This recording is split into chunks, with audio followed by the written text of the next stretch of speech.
she's a big girl. The shrimp paste is shrimp pasting. Why do I ever cut anything? The China is bussin'.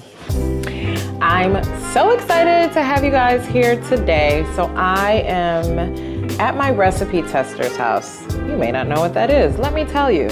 So as some of you may know, I'm working on a new book with National Geographic. The book is called Catch Me in the Kitchen, coming fall 2026. And it's a global cookbook that will feature one recipe from every single country in the world. Yeah, terrible idea. So that's 195 recipes if you don't know how many countries in the world. And I'm toying with the idea of adding Taiwan in. So you may not know the process of making a cookbook. I certainly did not. So basically, when you're writing a cookbook, there's a number of people involved. Even if I were a chef, these people would still be involved. You have a recipe developer, who is someone who, if I say, I want to do Egyptian falafel, she'll develop a recipe specifically for my book. Then you have a recipe tester, who's someone who's going to test the recipe to make sure that the recipe works, essentially. And so I had a recipe developer for 65 recipes, and then I'm crowdsourcing the other 130. So the recipe tester is incredibly important, because I'm getting these recipes from everywhere. I'm getting them from friends. I'm getting them from people's moms, grandmothers. It's gonna be a really beautiful collection of recipes from around the world, but also just memories for a lot of families that are gonna be in this book. So today I'm bringing you into our test kitchen to just see how we work. And yeah, stay tuned. And when the book goes on pre-sale, make sure you order 25 copies.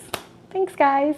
Okay, so right now we are about to make bara, which is part of the doubles recipe. So we actually attempted this a couple months ago during a previous testing, and we failed because it's difficult. So we're now just trying to make sure we get it right, because we want everything in the book to be right. So, oh my God. Okay, first of all, I think we need oil. I need a little tiny bit of oil for me to... Sure. Let's put some over the top. Okay, but then there's like oil so I can like... Got it. Yeah, on the side. Okay. I feel like I want to like get her on FaceTime. So I actually went to this place when I was in Trinidad called Shaw's Double. And I learned how to make this there, and it still was difficult, even standing there. But oh, this is, I think, this is good. This feels promising. I don't know. The dough feels better than last time. Yeah, no, the dough feels right. I'm just like, we are making bara. We are about to fry our first bara. We're gonna move these over. So you flatten it out, flatten, flatten, flatten, flatten. And then you, oh my God, I'm so scared. And then you like toss it in, but I'm scared of hot oil. I got too scared. Okay. Do you want me to put the first one in? Just drop it. Is it supposed to, oh, see how fast it is? Oh, I think you're good, little friend. I don't know, did we count? Okay, we'll count on the second one. Oh yeah, and this oil's hotter too. Here we go. Thank you. Cheers. Yeah.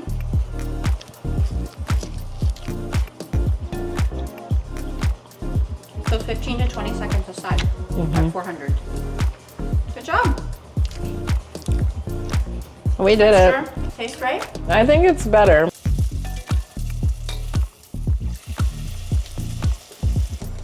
Oh, this is perfect. Oh, good. Look at that, ready for Chana. Pliable, right? Cause look at, we are ready for doubles. Look at us. Oh, actually. All right, I'm stepping back into the kitchen. And we're making a sambal. So sambal is a Javanese condiment, if you will. Java, like from what is now known as Indonesia. but it's used throughout the region. So we're making nasi kotak, which is basically fried chicken, from Brunei, but Brunei is on the island of Borneo, which half of it belongs to Indonesia, more or less. So very similar food cultures.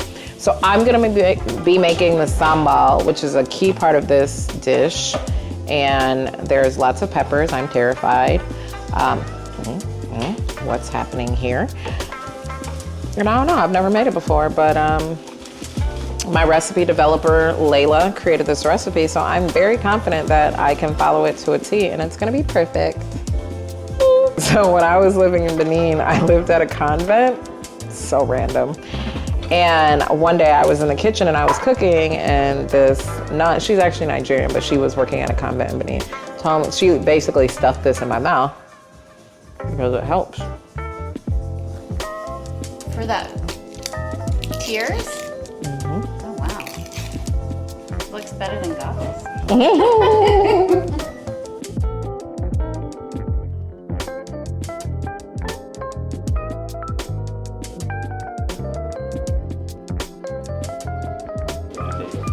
I don't know where I learned this trick of peeling ginger with a spoon, but it makes it so easy. Straight down. Whee! Why do I ever cut anything?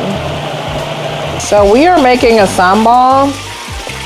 We're in a test kitchen, so I messed up a little bit, but it's fine. It's fine. No one's gonna die. Will it come out the way it's supposed to? I have no idea. Echo, set sambal timer for 10 minutes. This is pan chicken from Jamaica. So a lot of people know jerk chicken, but jerk chicken actually isn't just a seasoning. Jerk chicken is a method that uses pimento leaves, and it's like a whole process. I saw it when I was in Jamaica. This is pan chicken. So if you've ever been in Jamaica and you stop on the side of the road in Kingston, Red Hills Road, you get this chicken. So the pan is like the drum, the big drum that they make it in.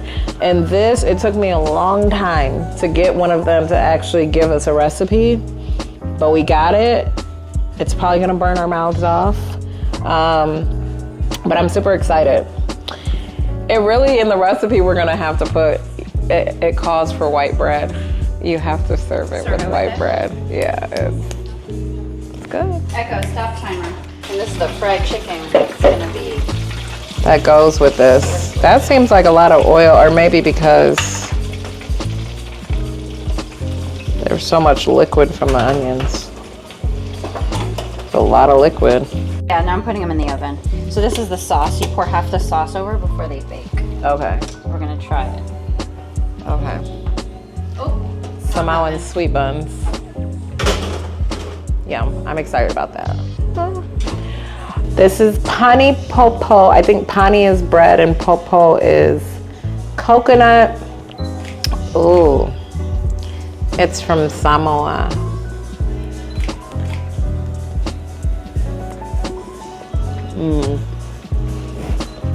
It tastes like an island. Nasi katok is rice, fried chicken, and sambal. The fry on the chicken is so perfect. Oh my God. Because you want crispy chicken. This is so perfect.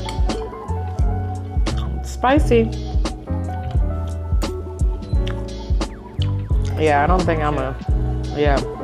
Not a I'm sambal like, fan? I don't think so. It's because it tastes like ketchup almost. Not that I don't like ketchup, but like on chicken. And chicken is good. Yeah. I mean, I've never had it with sambal like that. Okay, the moment of truth. Here's our pan chicken. Ooh, it looks good. She's a big girl. Oh, that's good. We're gonna do a rough chop. This looks good. Oh my God. Ugh. Look at it. Get into the seasonings. Oh my gosh, I feel like I'm in Jamaica and I'm in Jersey.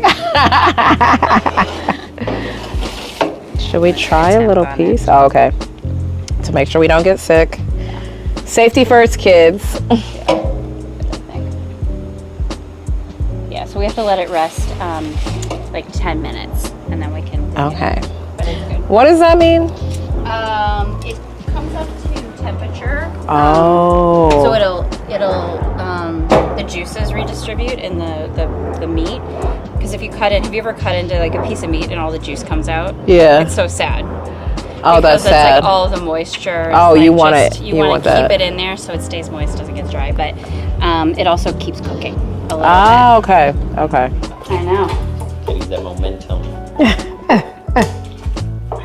The joints cracking. Oh my God.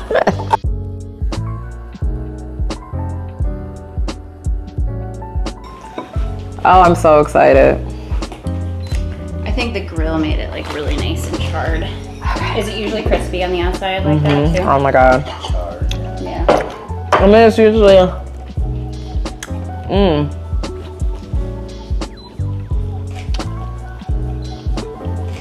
We did it. Yeah? We did it.